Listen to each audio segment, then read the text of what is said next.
Good afternoon, everyone. Today we are here because of Labor Day. But in Singapore, we do not have an independent labour union. In Singapore, our labour union is not run by the workers. It's run by the government. And our businesses are run by government-linked corporations. Corporations and companies that are controlled by the government directly or indirectly. Do you think our tripartite system can be trusted? On Labor Day this year, the Prime Minister said, Singapore's employment and the employment of Singaporeans are going to be affected by the US-China relationship. But is this true? Why are we being affected? Is it because of the Singapore's Prime Minister? That's why Singapore has been kicked out of the One Belt, One Road. Is it because of the Singapore's Prime Minister that Donald Trump pulled out of the TPP? And is it because of the Singapore's Prime Minister that we have to spend billions of dollars to give and sign contract with the Americans? But what about our own Singaporeans? And on Labor Day this year, we have to remember in Singapore that for all the money we have earned, we have the CPF system. And in this CPF system, we pay away a part of our salary to be locked up by the government and his wife.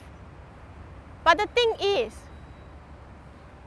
we also have to pay an increase of GST from 7% to 9%.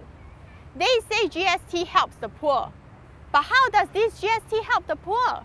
And this increase in GST to 9% is not just a burden on the poor, but it's a burden on all Singaporeans, regardless of how much salary you pay, whether you take MRT, train, private cars, etc. When you pay your bills, whichever company you sign, you have this 9% GST. And who is this going to affect? Every single one of us. Whether you are a Singaporean, a PR or foreigner, as long as you are in Singapore, you will be affected by this. But the government, do they care? No, because this is additional money for them. And on this Labor Day, we have to remember that Singaporeans labour, we work hard for what? We work hard so that we can have shelter. We want a public housing that is for the people. But has they ever been transparent to us? Have they ever tell us how much money is being spent to build public housing? No, they didn't tell us the breakdown. They earn profit from public housing by setting aside land costs, and they claim it at market rate. Did they care about our public housing? No, they want to build additional rooms, etc. But that is to build for them because they can earn profit from it. Did they solve the lift problem?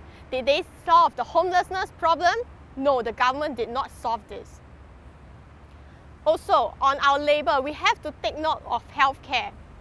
Because when people work, people fall sick. Do they get enough healthcare benefit in Singapore?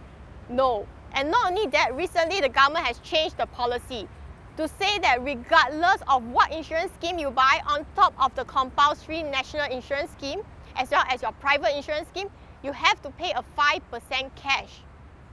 5% cash on top of all these insurance and riders that you have to buy. Why is the government earning profit from our healthcare and earning profit from our ElderShield, MediShield Life? Not only that, we look at Singapore. In other parts of the country, do you see elderly collecting cardboard, selling tissue paper, working as cleaners? No, it's only in Singapore. Singapore has been the more expensive country in this world for 5 consecutive years. And the reason is simple, because we have a country that is run by the government that treats it like a company. And everything is being run by them, that they have the monopoly. And this is not right at all. We have to know that on Labor Day, we have to take care of our labours. But in Singapore, the employment rate and unemployment rate has been skewed. The government include NS men as compulsory as people who are employed. But is this true? Can you imagine being paid only $560 a month and you have to sacrifice your life to even die?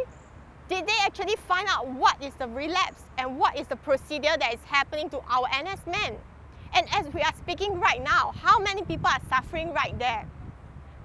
The Singapore Prime Minister said in his rally, he kept mentioning brother Chun Sing, sister, etc. But did he talk about his own brother and his own sister? No. The reason why he didn't talk about it is because he didn't even reconcile with his own sibling. His own sibling and his own nephew, his own close family have to run away from the Singapore.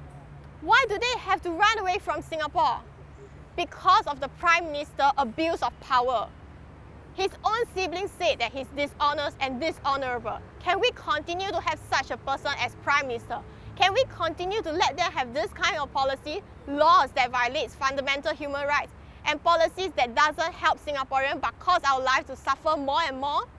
So on this Labour Day, we have to remember that all Singaporean labour should be taken care of. We need to remember to fight for our fundamental human rights, our public housing, public healthcare, and for our retirement, for all the things that we have worked so hard for. Thank you.